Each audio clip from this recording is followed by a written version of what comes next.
नमस्कार दोस्तों, study with Dev channel में आपका स्वागत है। दोस्तों, पिछली वीडियो में हमने सेन वंश तक देख लिया है, सेन वंश तक पढ़ा दिया है आप लोगों को। अब देखते हैं गुजरात का चालुक्य वंश या सोलंकी वंश।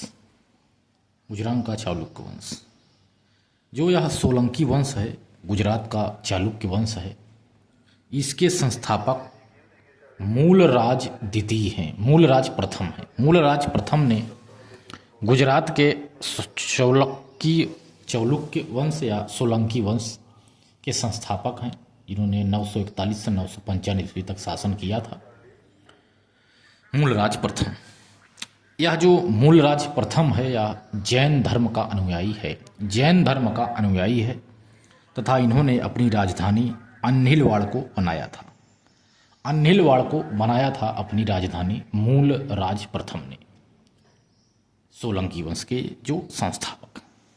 इसके बाद इंपॉर्टेंट अगला देखेंगे शासक भीम प्रथम।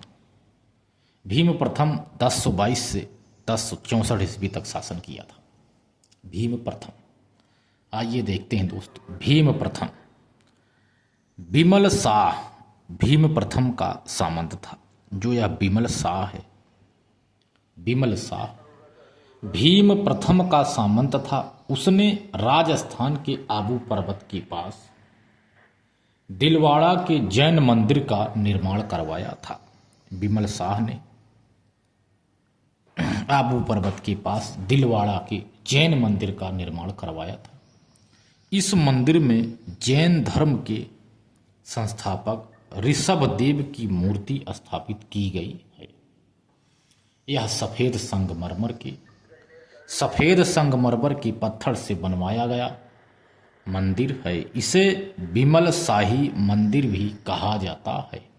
बिमल शाही मंदिर भी कहा जाता है इस दिलवाड़ा के जैन मंदिर को। भीम प्रथम के शासनकाल में भीम प्रथम के शासनकाल में महमूद गजनबी ने सोमनाथ मंदिर पर 1025 ईस्वी में आक्रमण कर धन लूट कर चला गया। ठीक है, धन लूट कर चला गया, किंतु भीम प्रथम ने उसका विरोध नहीं किया। जब महमूद गजनबी आया था 1025 ईस्वी में, तो वह सोमनाथ मंदिर पर आक्रमण करके धन लूट कर चला गया, किंतु भीम प्रथम ने उसका कोई विरोध नहीं किया, बल्कि मंदिर का पूर्ण निर्माण कार्य करवाया। कोई विरोध नहीं किया, उसे लूटने दिया और फिर उसका बाद में उसका निर्माण कार्य करवाया। कुछ समय के पश्चात जब कुमारपाल शासक हुआ तो उसने सोमनाथ मंदिर का पूर्ण निर्माण कार्य करवाया। इसके बाद जय सिंह सिद्धराज आता है। जय सिंह सिद्धराज सोलंकी वंश का शासक जय सिंह सिद्धराज शैव धर्म का अनुयायी था। भीम प्रथम के बाद अगला महत्वपूर्ण शासक होता है जय सिंह सिद्धराज। यह सोलंकी वंश का शासक जय सिंह सिद्धराज शैव धर्म का अनुयायी था, किंतु उसके दरबार में, जय सिंह सिद्धराज के दरबार में जैन आचार्य, एक जैन आचार्य थे जो सिद्धराज के दरबार में जैन आचार्य हेमचंद्र निवास करते थे। हेमचंद्र निवास करते, उन्हें जैन धर्म ग्रंथ उन्होंने जैन धर्म ग्रंथ एक है जिसका नाम है परशिष्ट बर्मन की रचना किया था। किसने? हेमचंद्र ने जैन धर्म ग्रंथ परशिष्ट बर्मन की रचना किया था। इसके बाद आता है मूलराज द्वितीय। मूलराज द्वितीय ने क्या कार्य किया? सोलंकी वंश जो है, सोलंकी वंश का शासक मूलराज द्वितीय। मूलराज प्रथम तो संस्थापक था, ये मूलराज द्वितीय है। सोलंकी वंश का शासक मूलराज द्वितीय मोहम्मद गोरी के बीच आबू पर्वत के पास युद्ध हुआ था। मूलराज द्वितीय जिसे कहते हैं और मोहम्मद गोरी के बीच में आबू पर्वत के पास युद्ध हुआ 1178 ईस्वी में। 1178 ईस्वी में मूलराज द्वितीय युद्ध भूमि में मारा गया। मूलराज द्वितीय युद्ध भूमि में मारा गया। उसका पुत्र भीम द्वितीय ने मूलराज द्वितीय की विधवा माता नायिका देवी के नेतृत्व में मोहम्मद गोरी को पराजित किया। भीम द्वितीय ने मोहम्मद गोरी को पराजित कर दिया। इस प्रकार मोहम्मद गोरी की भारत में पहली पराजय थी, जो भीम द्वितीय के द्वारा की गई थी। यह मोहम्मद गोरी की पहली पराजय थी और मूलराज द्वितीय की विजय हुई, यानी भीम द्वितीय की विजय हुई। चाहे भीम द्वितीय कहो चाहे मूलराज द्वितीय कहो, तो यानी मूलराज द्वितीय की विजय हुई, भले ही वह मर गया था। एक था रायकर्ण सिंह बघेला। सोलंकी जो वंश है, सोलंकी वंश, तो सोलंकी वंश का अंतिम शासक था, या जो रायकर्ण सिंह बघेला था,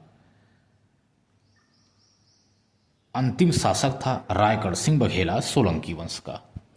तो 1299 ईस्वी में अलाउद्दीन खिलजी ने गुजरात की राजधानी अन्हिलवाड़ पर अधिकार कर लिया। इस प्रकार सोलंकी वंश का अंत हो गया।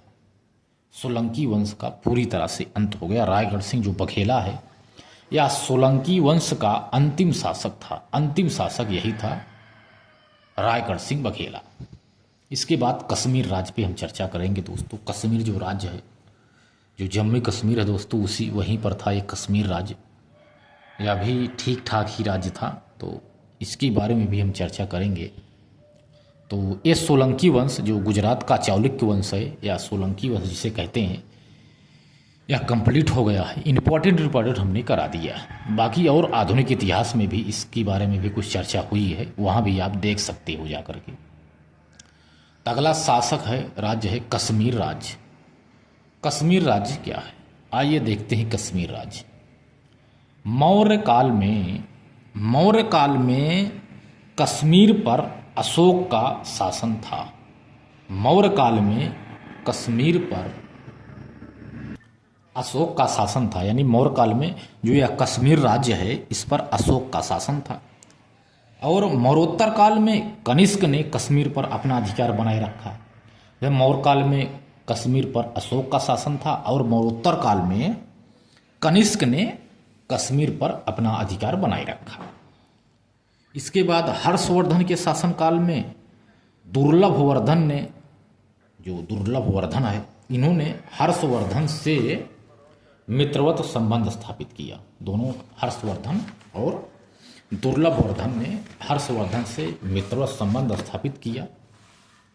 मित्रवत संबंध स्थापित करके कश्मीर पर स्वतंत्र पूर्वक शासन किया। कश्मीर राज्य पर प्राचीन काल में 3 वंशों ने शासन किया था।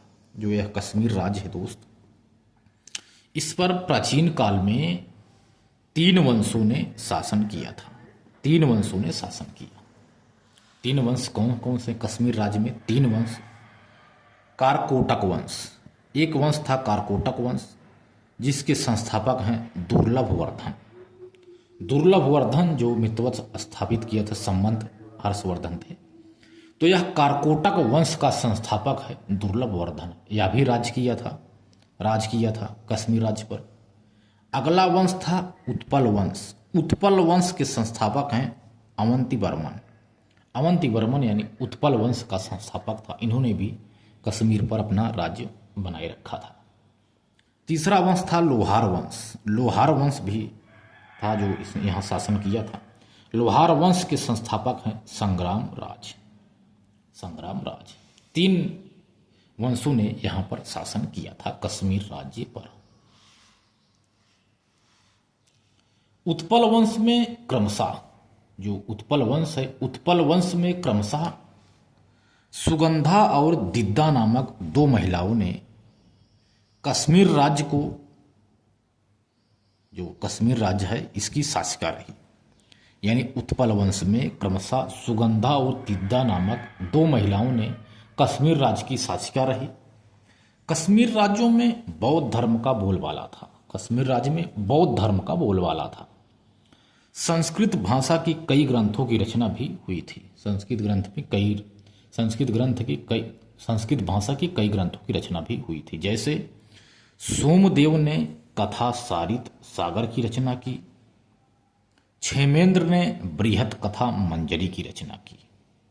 सोमदेव ने कथा सरित सागर की रचना की, क्षेमेंद्र ने बृहत कथा मंजरी की रचना की और बाणभट्ट ने कादम्बरी नामक ग्रंथ की रचना की। रचना कश्मीर राज्य में की थी। एक रचना है राज तरंगिणी, 1148 से 50 ईस्वी तक की बात है। राज तरंगिणी की रचना कल्हड़ ने 12वीं सदी में 1148 से 1150 ईस्वी में किया था। राज तरंगी की रचना कल्हड़ ने 12वीं सदी में की थी। 12वीं सदी में कश्मीर राज्य के लोहार वंश के शासक जय सिंह के शासनकाल में किया था। इसका जो है रचना, जय सिंह थे जो लोहार वंश के शासक थे, इन्हीं के कार्यकाल में, शासनकाल में इसकी रचना हुई थी कल्हड़ के द्वारा। राजतरंगिणी भारत का प्रथम ऐतिहासिक ग्रंथ है। जो राजतरंगिणी है दोस्त, यह राजतरंगिणी भारत का प्रथम ऐतिहासिक ग्रंथ है। इसमें कश्मीर के जो है ग्रंथ है, इसमें कश्मीर के इतिहास का वर्णन किया गया है। कश्मीर के इतिहास का वर्णन किया गया है। इसकी भाषा संस्कृति है और लिपि ब्राह्मी है। और कल्हड़ किसी भी राजा के दरबार में नहीं रहे। कल्हड़ किसी भी राजा के दरबार में नहीं रहे। कल्हड़ के पिता चंपक ब्राह्मण थे। कल्हड़ के पिता चंपक एक ब्राह्मण थे। वे लोहार वंश के शासकों के दरबार में रहे। तो यही कश्मीर राज्य है दोस्त। ठीक है, तो गुजरात का चालुक्य वंश, सोलंकी वंश और कश्मीर राज्य पे हमने चर्चा कर लिया। तो दोस्त मिलते हैं और एक बेहतरीन क्लास में, तब तक के लिए धन्यवाद।